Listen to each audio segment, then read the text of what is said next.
Morning, everybody. So we'll be making a formal start in about another minute, but just to let you know, obviously all the sessions today are being recorded. I hope that's okay. And if you would rather not be recorded, maybe keeping your camera off if that suits you better. Whereabouts in Lebanon are you all? That's what I want to know. I want to try and build up more of a picture of your country than I currently have. Morning. We'll be starting in another minute or so, I expect. Just give people a little bit of time to join.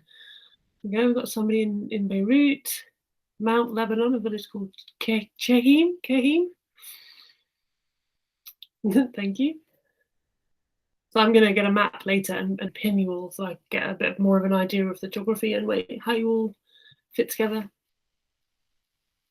Okay, I think we should make a start. I hope that's okay for everybody. As more people join, I'll just let them in quietly as we go along. So I'm hoping you can all see my screen and that you're expecting to be in a session right now about using video for online and blended learning. The first thing I should do is probably introduce myself. Excellent, Sandrine's also in Lebanon. And thank you to my hosts, the Lebanon volunteer community, who have invited myself and my colleagues to join this morning and share some of what we know with you in the hope that it can help you make a difference in your students' lives on a daily basis and help you too as you navigate these difficult times. First thing I want to do is introduce myself. My name's Laura. I'm a secondary school teacher by training, so I've been teaching secondary school for about 15 years. And I'm also a researcher. I'm studying digital learning, how children think and learn, and how we train teachers. So yeah, if you want to ask questions, you're very welcome to connect with me on Twitter. You can easily follow me. That's my Twitter handle at ThinkTeachTech. And if you ping a question at me, I'll be very happy to respond. So I appreciate this is a 30-minute session. It's one of the short sessions of the day. So we may not get time to have as much Q&A as we would like. Okay, so what we're going to do, we're going to just talk quickly about why we would use video. I'm going to show you my favorite, simplest, easiest video tool, which is Screencastify.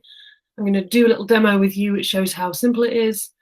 I'm going to talk about how to share the video that you make, depending on your learning management system. That might be Teams, that might be through email, or it could be through Google Classroom, or you might want to make a YouTube channel, which is a really useful thing to do as a teacher, but that might take us a bit more time than we have today, and we'll see how we get on. And then I'll try and leave a few minutes for Q&A at the end, but also if you want to put Q&A in the chat, I'll try and get to those as well in between time. So first of all, why would we use video? I think there are some really obvious points about video, but it's very accessible for students. They can watch it on the bus, they can watch it, as they travel, they can listen to it.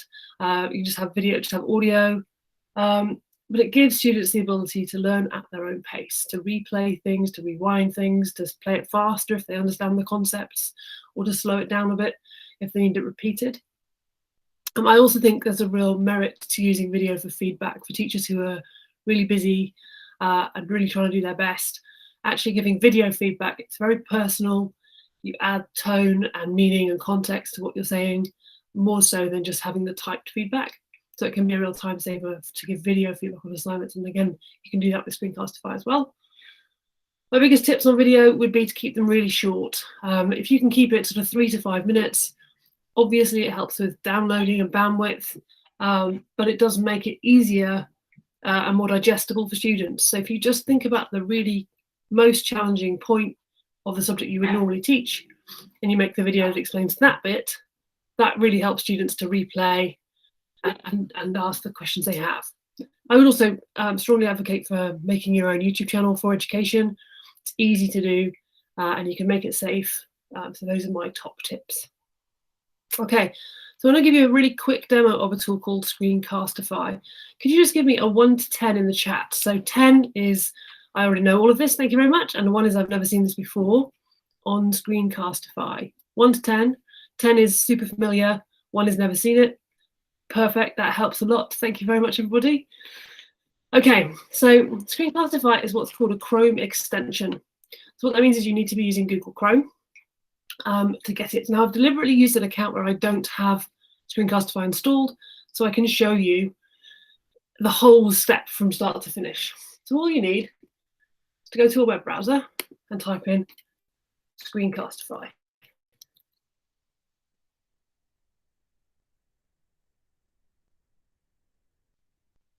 and go to screencastify.com.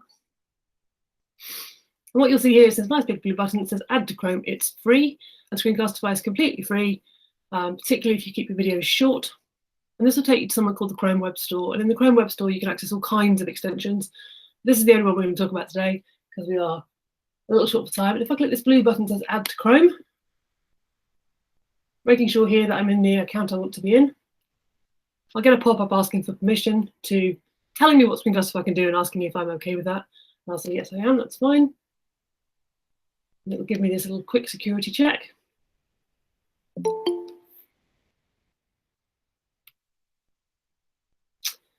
And it will pop up for me. It doesn't usually take too long. It will give me a little pop-up and say it's been added to Chrome. Very good, it's happened. So if I now go up here to this jigsaw puzzle piece and I click the pin button there, what you can see that's done is added this little tiny, I hope you can see that, maybe if I have a little tiny pink arrow up there in the corner. So what that means is Screencastify is installed and it's ready for me to use. So what can I do with Screencastify? So anything that's on my desktop or on my screen can be, I can create a recording from. So let's imagine I wanted to make a recording in advance of potentially a presentation that I'm going to deliver, or me marking some student work that's on my page. Let's say I want to use this. All you do is load it up into my browser and then click on the button. Now, sometimes this doesn't work too fluently if you're already using your screen for something else like I am today, but we'll give it a try and see how we go. Hoping you can see sufficiently well. First thing it's going to say is, do you want to connect this to your Google account? And ideally you do, because what you want is to be able to access your videos that you make later on in your Drive storage. So which account do you want? Yep. So I've installed it and now I'm basically signing in. Giving it permission to save files into my Drive storage. That allows me, if I'm using Google Classroom, to integrate this really easily with my Google Classroom. As always, T's and C's, don't want emails, that's fine. And I'm going to say that I'm a teacher, and I mostly teach 9 through 12. So as you can see, that's taken me about 3 minutes. If I wasn't explaining at the same time, maybe a little bit less. It's not too bad. I need to give it access to my mic and my webcam so that it can record my voice and my screen. And I'm going to give it access to the tools, because the tools are part of what's really, really groovy. Okay, so now I'm ready. Now I'm ready to go. It's all installed. I'm all signed in.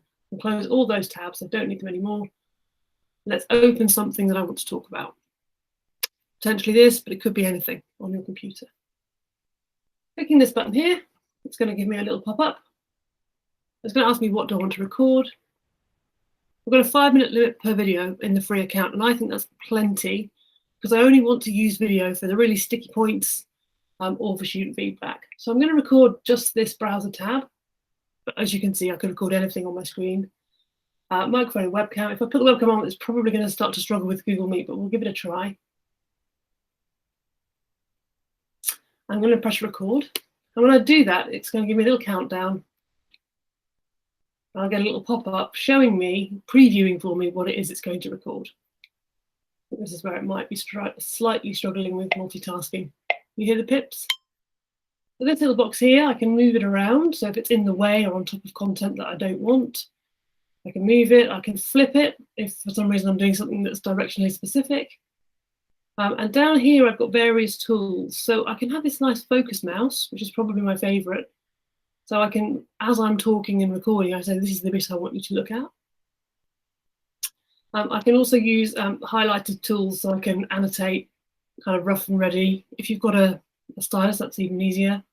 If I've messed up, I can take away the annotations. It's recording everything that I do, my mouse clicks, my voice, the travel on the thing. If I switch pages, it would follow that. When I'm done, click up here, click stop. And it's going to now automatically bounce me into a new tab where I can sort that video out and make it how I want it. What you can see here, it starts the playback automatically, but I've got it muted. This little box here, just because we don't need everything going on at the same time. I can edit approximately that video. I can trim it here. And I can just sort it out roughly. What I would normally say to teachers is start the recording, talk for as long as you like, keep going until you're happy, and then just trim off the bit at the beginning that was you getting yourself warmed up, because you can be too perfectionistic about it. And the point of this is to make something quick and relevant, and easy and not too time consuming. So let's imagine that I'm now happy with this video. I can open it out into another editor and do more editing, but for me, that's not the point of Screencastify. It's a quick thing for me. I've got different options to share it. So if I've attached it to Drive, I click this copy shareable link. I get a link there, and I can paste that link into an email. So if, for example, I pasted it into the chat here, you would all get that link and you could all open that video and watch it back if you wanted to. It gets really, really powerful where you start connecting it up to Classroom or to YouTube. So let's imagine that I've taught something specific about the academic content of my course, and I've edited it so that I'm happy, and it's a nice sort of 3-minute, really, really condensed, useful bit of content that I'm ready and I'm really happy with. I could publish it to YouTube. So the first thing I need to do is add a YouTube channel, because I don't have one yet, because I've used this account where I don't have these facilities, so you can see how easy it is.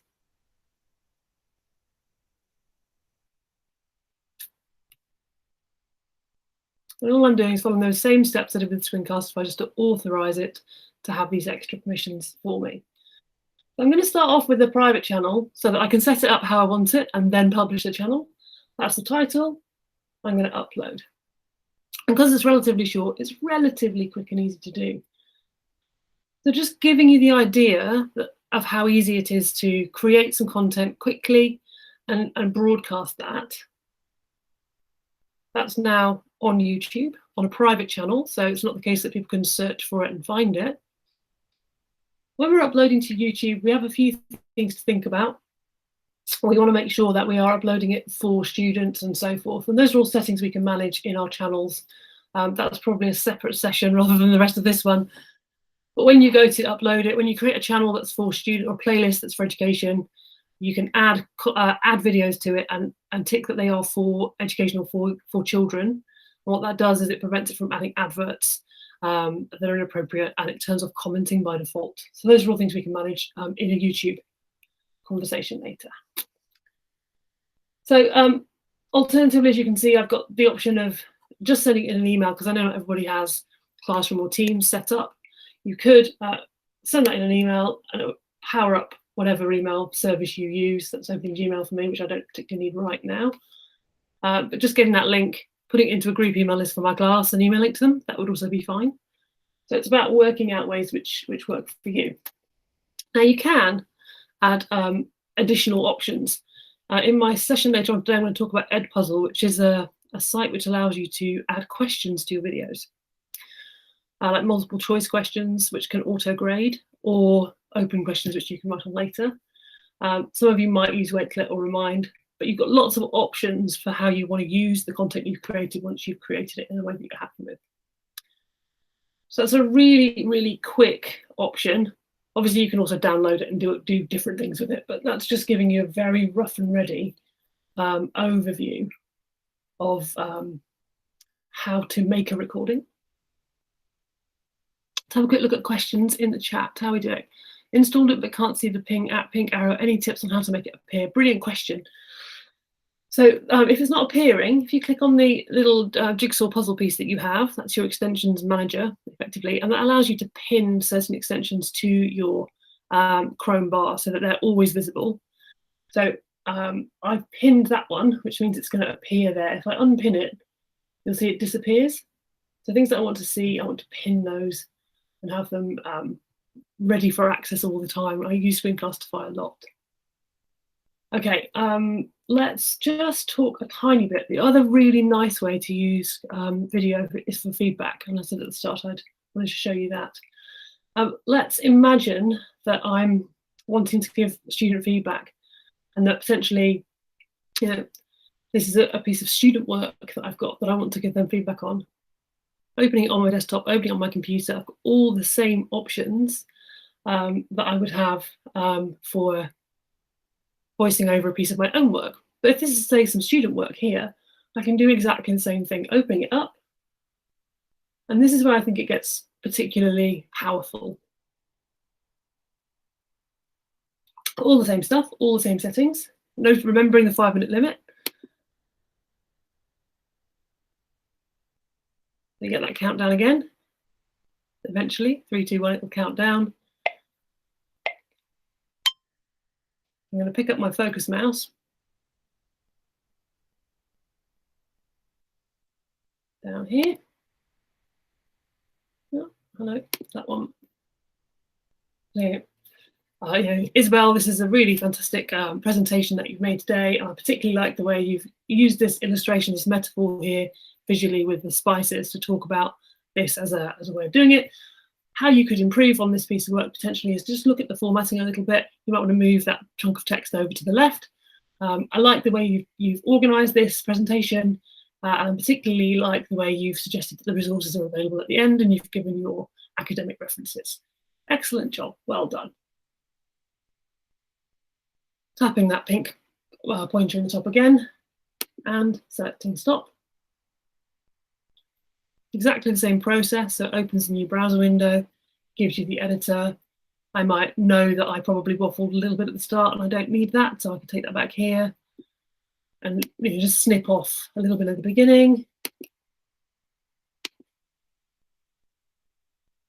You can imagine that that as feedback for a student is more powerful than me emailing them back a whole load of text. And I have found myself with my students during school closures in the summer term here between March and June, that they were much more responsive and receptive to feedback in this format. And they were better able to manage feedback that they otherwise might have taken as negative. If it's got your face and your tone and they can see you and they can genuinely hear that you're pleased for them and they can hear that it's an encouragement, not a criticism. I think when students are otherwise a bit fragile, having that face-to-face is a big part of how we can support them. And personally, as somebody who isn't a great typer, I think that's quicker. So I've got my feedback for Isabel, and I can either just grab that link and email it to her, or I can upload it to Classroom and direct a comment at her specifically. Okay, let's come back to our presentation. So we've done a super quick demo of Screencastify. I showed you that you can upload it to YouTube. I wanted to leave a little bit of time for Q&A. We've got about 10 minutes remaining. So I don't know if you'd like to Q&A or do you want me to show you a bit more of YouTube? Can you put a vote in the chat for me? Give me a Y if you want YouTube or a Q if you want Q&A.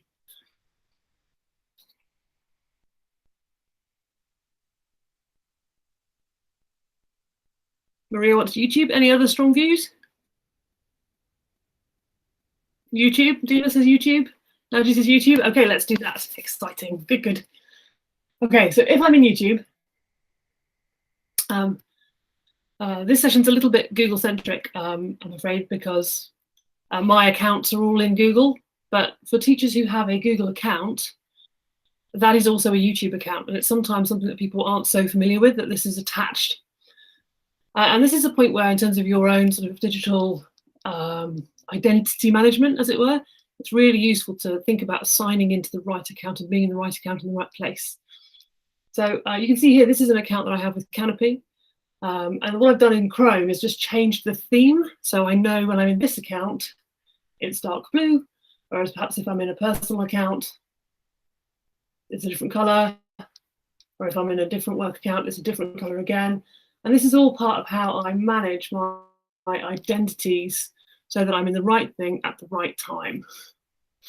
And that account switching there follows here within the browser. It's really always worth just recapping that because sometimes people worry about being in the wrong account on YouTube. So that's my Canopy account. Don't have any content on this, so it's a really good way to show you how we go.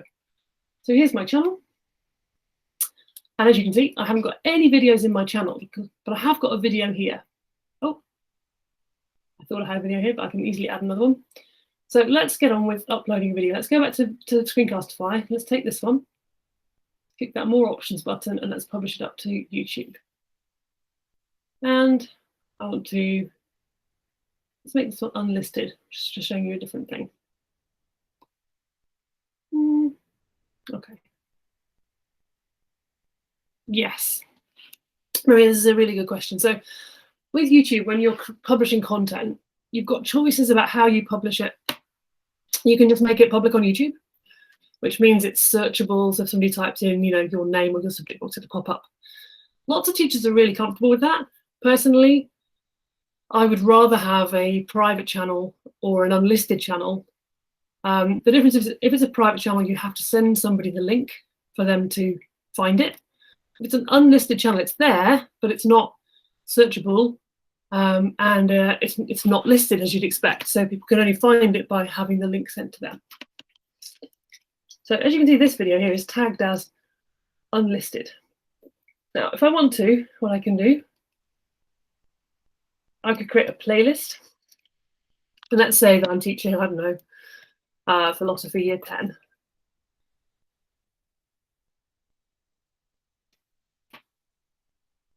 Okay, let's go to my channels. Come on, brain.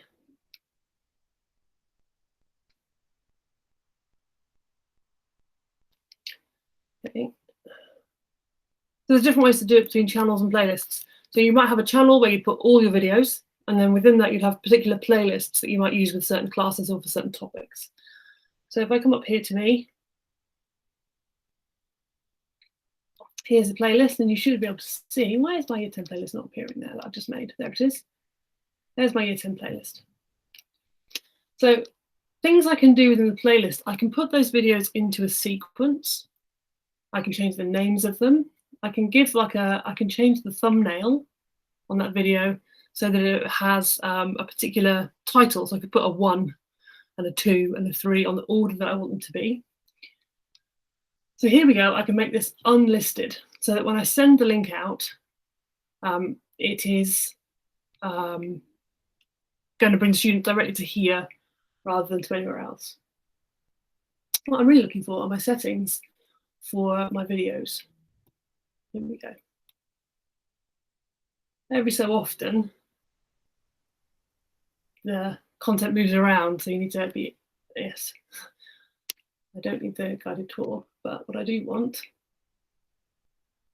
come back to my channel. Here we go. Right, that's what I'm after. So in here, I can choose the visibility, but I can also choose the audience. So I can add a description. I can do things like I can add underneath the video, I can add hyperlinks to specific points within the video. But I'm not seeing the settings for making it personalized to students. Here we go, advanced settings. Category. Should be able to set it up to have no comments, to have captions popping up automatically. But I'm not actually seeing the exact content I want, which is when you upload selecting that it's for education, which gives it certain settings. Okay, let's call it at this point and move over to Q&A, because I'm not finding the way around YouTube that I would like, which means I need to go back to it and have a look in a minute. So let's go to Q&A and come out of screen sharing. There we go. Right, 5 minutes remaining. Talk to me about your questions. Talk to me about how you might use YouTube with your students or use Screencastify. The YouTube piece is nice to have. That's more public than some people want to do. What questions do we have?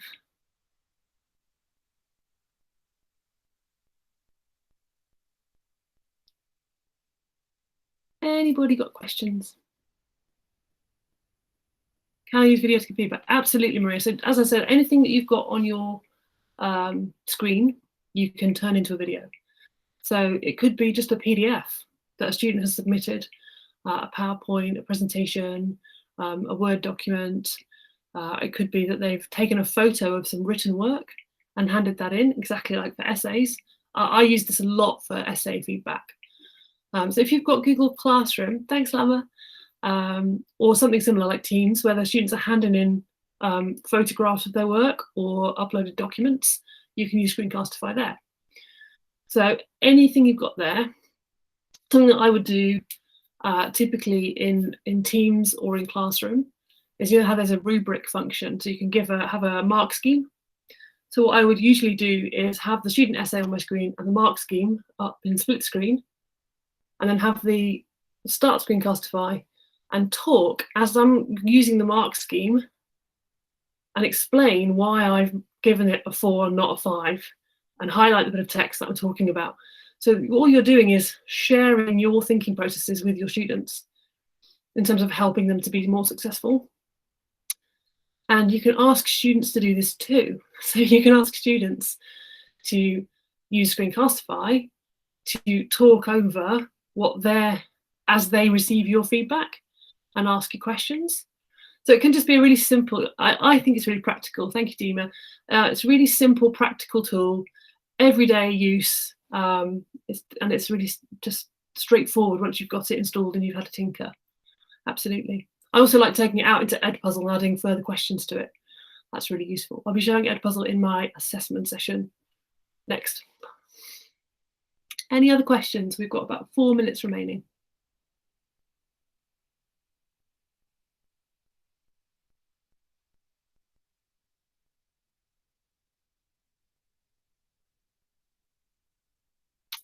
Oh, that's a good question, Lama. I don't think we're doing certificates for attendance, but it's something we could ask about. I think if we speak to the Lebanon volunteer community, my feeling is that this is an event which we're putting on to be supportive rather than kind of to accredit you. But yes, we could speak to the volunteers and see what their view is on that.